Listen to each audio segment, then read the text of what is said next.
महाकालेश्वर विराजमान। तो महाकालेश्वर के नाम से महाराज यह कथा आती है। सुनते हैं कि अवंती नाम के प्रसिद्ध एक रमणीय नगर है। यह पहले बड़ा सुंदर नगर था। इस नगर में महाराज बड़ा ही सुंदर एक राजा है जो सदा भगवान के पूजन में परायण अपना समय व्यतीत कर रहा है। किनकी पूजा करता है? महादेव की। वेद प्रिय नाम के जो ब्राह्मण हैं महाराज, सम्यक ज्ञान अर्जन करने वाले, जिन्होंने संपूर्ण जीवन में महाराज केवल भगवान के भूत भावन की तपस्या करी उज्जैन नगरी में, जिसको अवंतिकापुरी कहते हैं। इनके परम प्रतापी बड़े पुण्यात्मा 4 पुत्र हुए। इसके वेद प्रिय नाम के ब्राह्मण। तो कहते ना, 12 ही पुत्र पिता के कर्मा। पुत्र कैसे बढ़ता है? यदि पिता ने अच्छा कर्म किया होगा, पिता ने किसी की व्यर्थ की कमाई ना खाई होगी, किसी का दिल नहीं दुखाया होगा, सदा परोपकार किया होगा, अच्छाइयां की हो, यज्ञ करे हो, अनुष्ठान करे हो, तो उन सबका फलभूत किसको मिलता है? संतान। अब जिनकी संतान महाराज पेटे में आउदन माताएं अपने बढ़िया चित्रहार देखत हो मोबाइल में दिन रात परी परी का। आजकल भगवान कृपा से डॉक्टर लोग उनको रेस्ट भी बता देते, इनसे काम नहीं करवाना, रेस्ट दे दो। तो रेस्ट में भी गीता का पाठ नहीं करती, रामायण का पाठ नहीं करती, वे मंगल गीत नहीं गाती। मंगल गीत में तो उन्हें जे के शर्म आउट के रे को के जा ढोर गमा रहा है। ये कौन फिल्मी गाना? सो महाराज वो बढ़िया फिल्मी गाना की तैयारी करेगी। क्या लड़का हुई है, जब फिर नाचने भी तो आए ना, दरवाजे में बाजे बजे। अभिमन्यु को सुना आपने? अभिमन्यु जी महाराज गर्भ अवस्था में ही इतनी बड़ी चक्रव्यूह को सीख गए थे, सुनते सुनते मात्र गर्भ अवस्था में, कि उतने बड़े द्वार माने ने हस्तिनापुर में कोई दूसरा नहीं जानता था सिवाय के द्रोणाचार्य और के अर्जुन। वो इतनी बड़ी शक्ति को उसने पेट में बैठे बैठे सुन लिया था, क्योंकि अर्जुन ने एक बार रात्रि में ये कथा सुनाई, तो ये पेट में बैठे हुए, तो इन्होंने पेट में बैठे बैठे सब सुन लिया। इसलिए तो कहा जाता है सबसे बड़ा गुरु कोई है यदि बालक का, तो होती है मां। मां ने गर्भ अवस्था में जैसा जैसा गुण अपने शरीर में धारण किया होगा, वह समस्त गुण लेकर के वह बालक प्रकट होगा। इसलिए सदा ऐसे 9 माह के समय में महाराज अगर ज्यादा ना हो सके तो 3 माह विशेष ध्यान, 6 माह होने के बाद 3 माह तक इस टाइम पर माताओं को केवल अच्छाई ही करना चाहिए, कभी गुस्सा नहीं करना चाहिए हृदय में, कभी दूसरे की बुराई नहीं मन में सोचना चाहिए, सास के प्रति कटु वचन नहीं बोलना चाहिए, परिवार के प्रति कोई द्वंद्व नहीं रखना चाहिए। सद्विचार से यदि होंगे तो निश्चित है कि उसकी संतान सनातन का नाम बढ़ाने वाली है, किसी भी वर्ण में हो जाए।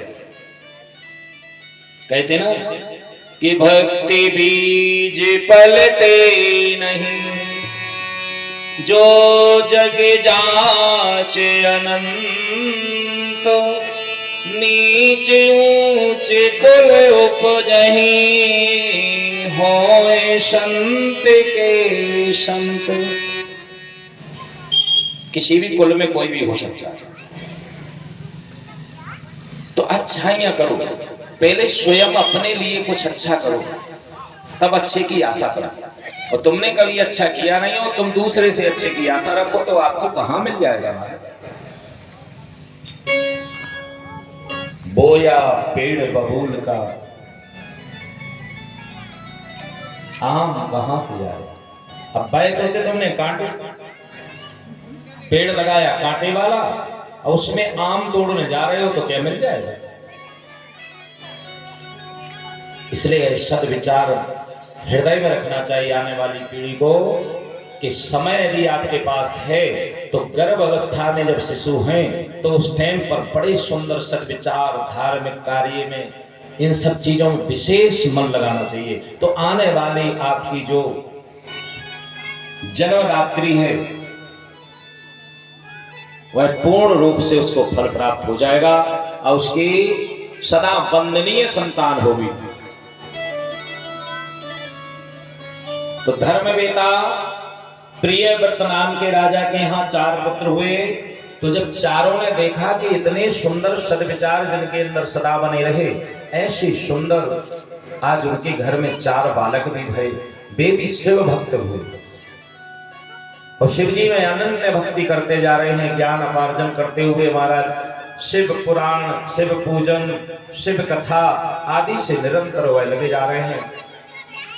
अरे अखिलेश्वर, हे द्विजेश्वर, ऐसे सुंदर बालकों को पाकर के वह ब्राह्मण बड़ा ही धन हो जाता है। कहते हैं कि महाराज उसी अवंतिकापुरी नाम नगरी में किसी एक राजा ने घेरा डाल दिया। पड़ोस के राजा ने सोचा इस नगरी को जीत लें, यहाँ कुछ नहीं, यहाँ के लोग तो केवल ये ब्राह्मण लोग केवल भगवान पिंडियां बनाते रहते, माटी की मूर्ति, और रोज विसर्जन करते रहते, इनने कुछ दिखा है नहीं, चलो इसको छीन लो।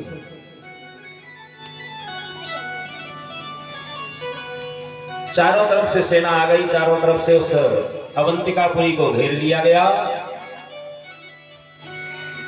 जब यहां पर राजा को बताया गया चंद्रसेन को, तो चंद्रसेन भी महाराज से भक्त, उस गांव में सदा शिवमय ही था, पूरा गांव अवंतिकापुरी शिवमय।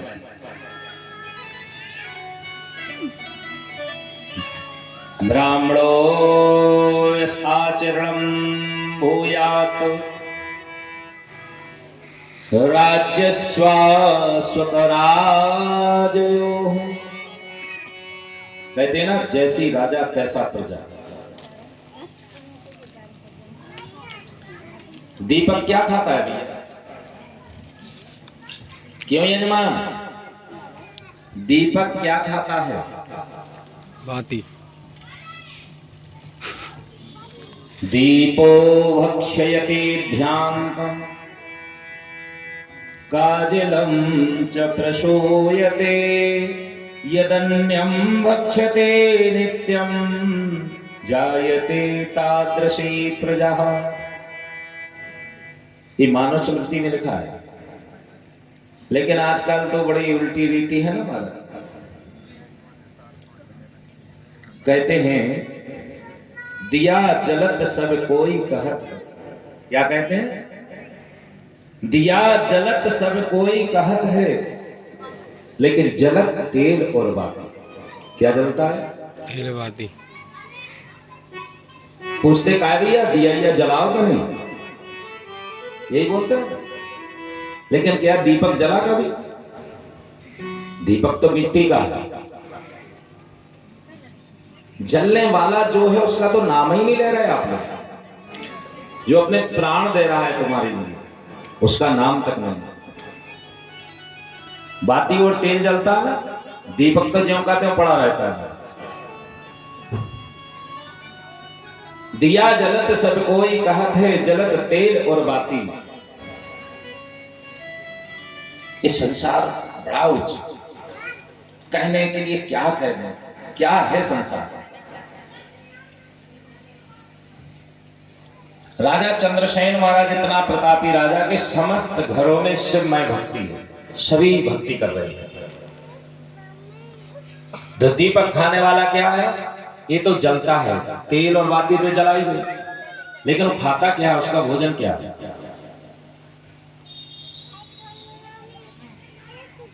आप लोगों के घर में दीपक नहीं जलाते, पता नहीं है क्या खाता है।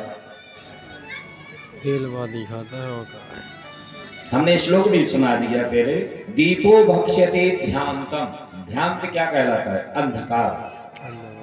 दिया इसीलिए जलाते हैं ना, उजाला हो जाए। तो वहां के उस अंधेरे को खा जाता है।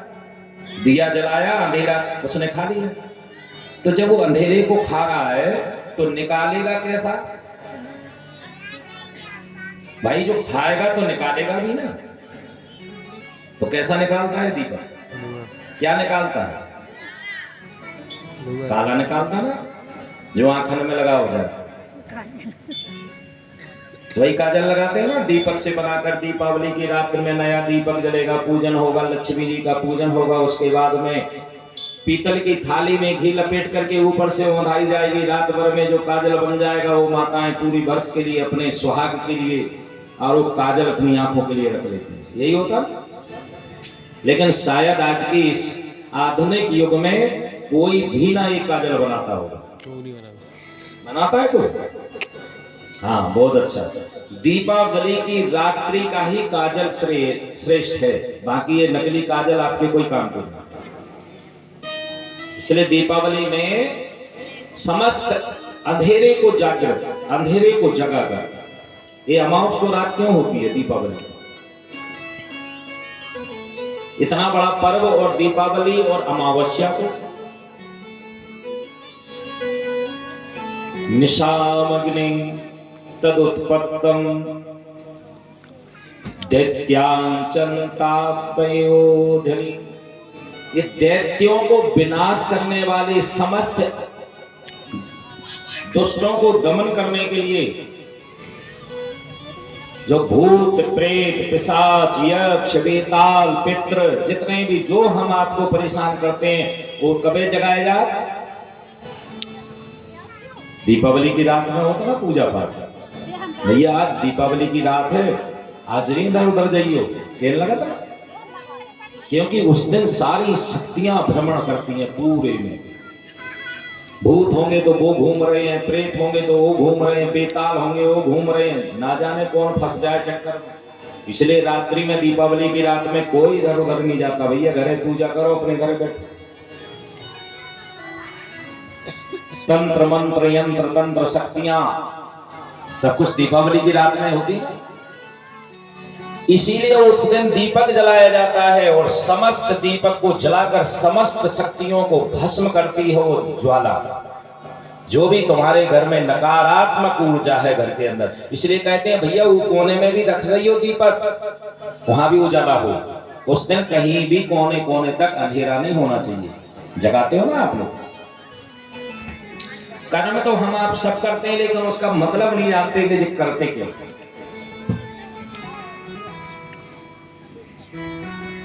तो दीपावली को कहीं भी किसी भी जगह पर अंधेरा ना रह जाए, ऐसी जगह अपने दीपक को जला देना चाहिए। हर कोने में जला दो, जिससे कहीं भी नकारात्मक चीज बच ना जाए घर के अंदर।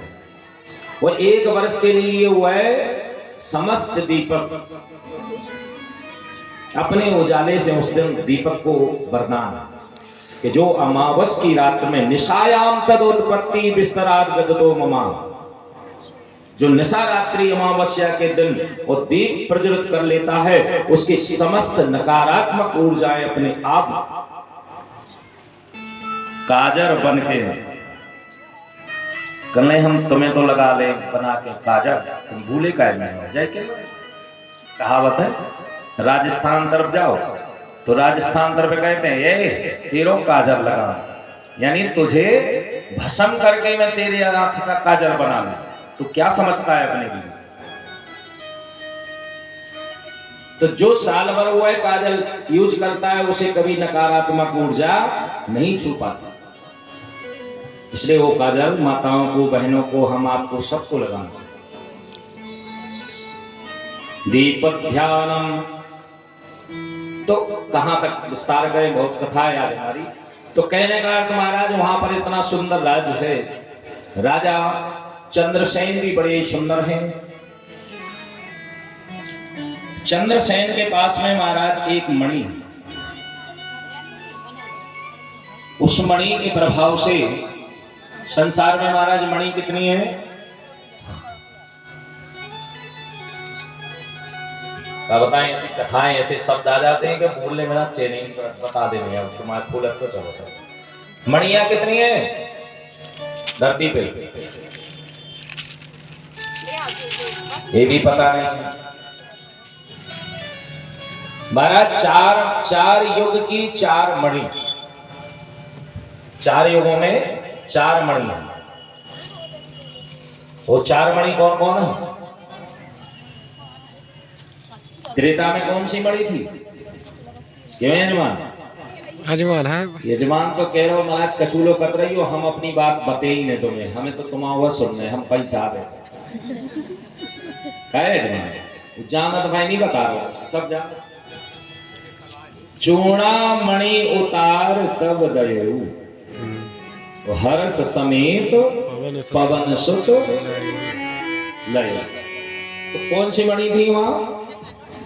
कौन मणि? चूड़ामणि उतार तब दयऊ, हर्ष समेत पवन सुत लयऊ। कौन सी मणि नहीं? त्रेता की थी चूड़ामणि। और द्वापर में जिसे चोरी लगी भगवान को, वो सत्यजित के पास प्राप्त हुई। किसकी मणि थी वो? सूर्य नारायण की।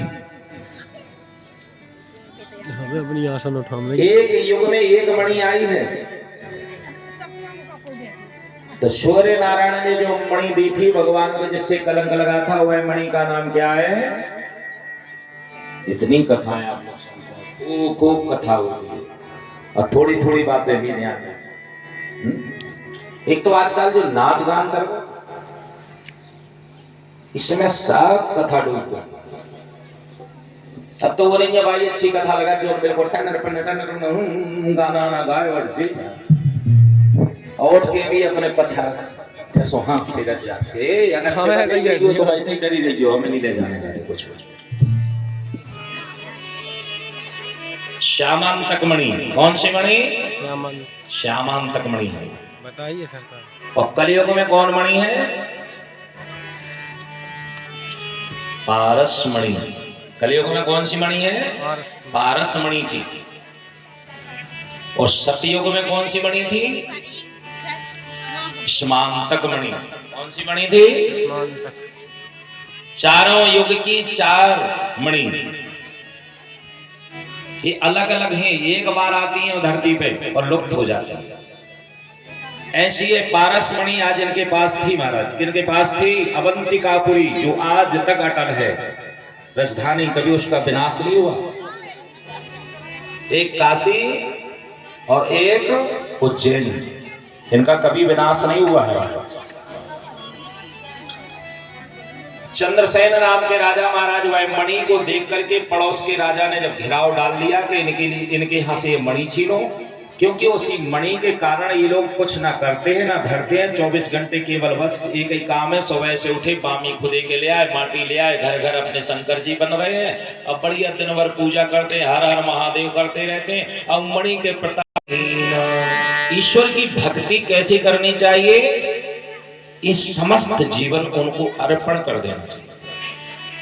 जैसे चंद्रसेन यहाँ पूजा कर रहे हैं, तो चंद्रसेन ने जब ऐसी पूजा की है तो महाराज समस्त उनके राज्य में कोई भूखा नहीं है, सब उसी मणि की कृपा से, भूत भावन की कृपा से सब खा रहे हैं। क्यों? कि जिस लोहे को छुआ देते हैं वही सोना बन जाता है।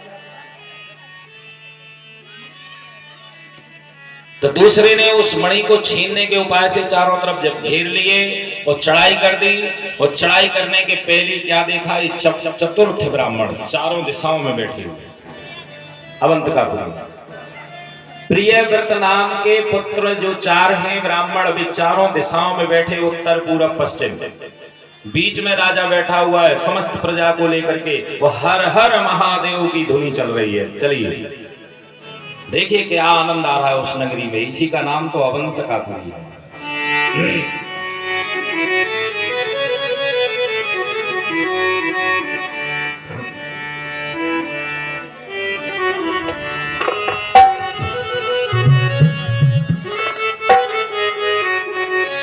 अरे मिलती है